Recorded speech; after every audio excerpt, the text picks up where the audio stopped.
Hajde më së miri. Allah ju shpërbleft, lexoj pyetjen e radhës.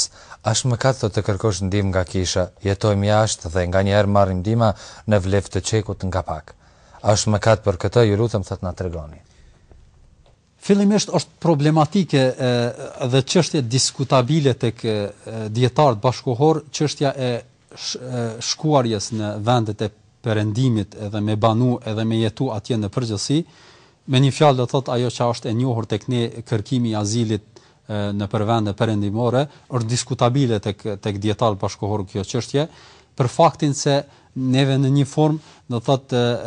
shumica e këtyre vendeve që pranojnë do thot azilant, ato fonde të cilat me të cilat do thot u ofrojnë ndihmë këtyre njerëzve, shumica e këtyre fondeve janë do thot prej mbledhjeve të cilat i bëjnë do thot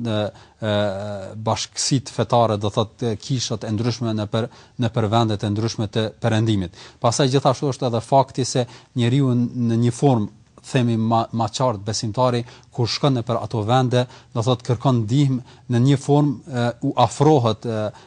jo besimtarve, edhe kjo nuk është e lëvdruar do thot nga këndvështrimi islam, posaçërisht nëse bëhet do thot afrimi ndaj jo besimtarve në llogari të besimtarve. Gjithashtu edhe ne e dimë do thot parimin islam se besimtari kërkohet me emigru apo me bë hijret me një fjalë prej vendit ku nuk ka mundësi me e praktiku islamin, me shku në një vend ku është më i lirë edhe ku mund ta praktikoj islamin. E neve me këtë formë do thot largohemi nga një shoqëri e cila në një formë është muslimane, edhe shkojmë do thot një shoqëri që është tipike do thot jo islame në përgjithësi.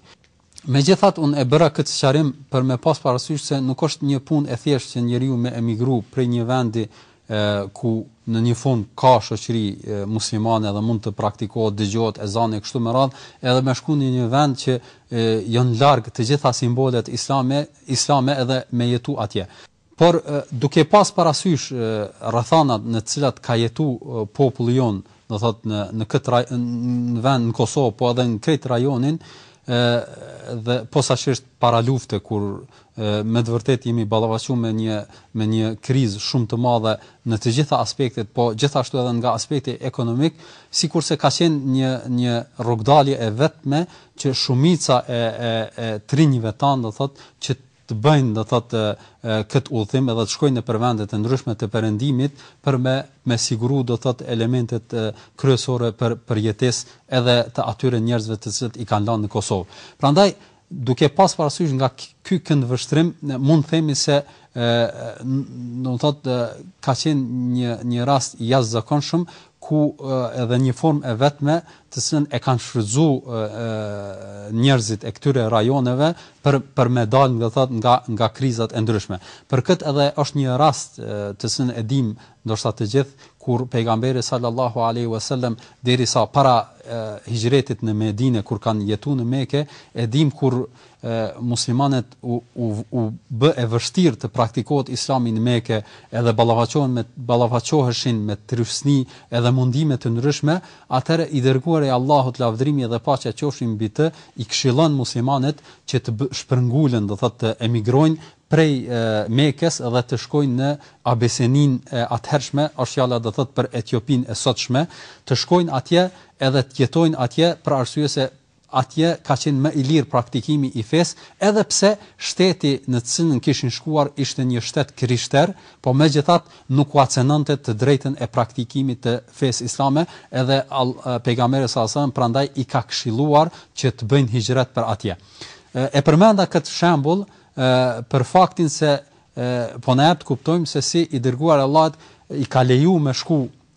muslimanë në një vend tjetër që është krishter, edhe me kërku ndihmën e tyre, edhe me pranu do thotë edhe atë ndihmë të cilën e kanë ofruar ata, edhe pse ata kanë qenë do thotë pjesëtar të një feje tjetër, do thotë është fjala për fen krishtere. Prandaj në rrethanat e këtilla un them se është e lejuar të pranohen dhuratat apo ndihmat të cilat ofrojnë edhe kishat e ndryshme në perëndim, dhe nuk ka mëkat në këtë. Mirë po, mëkati ndoshta do të ishte në pikën nëse për këtë ndihmës të cilën ata ofrojnë, do të kërkonin prej neve një kompenzim ata. Sikurse që është fjala nëse ata kërkojnë prej pjesëtarëve apo prej familjes sonë që ne i marrim ndihmën nga ata, që të marrim pjesë në ritet fetare të tyre, apo të prezantojmë në kisha, apo të festojmë do thot festat e tyre e kështu me radhë, këtu do thot vjen ndalesa. A nëse dhuratat edhe ndihmesa është pa kurfar kriteri, edhe pa kurfar kërkim do thot kompenzimi, atëherë në këtë inshallah nuk ka asnjë të keqe, Allahu e di më së miri.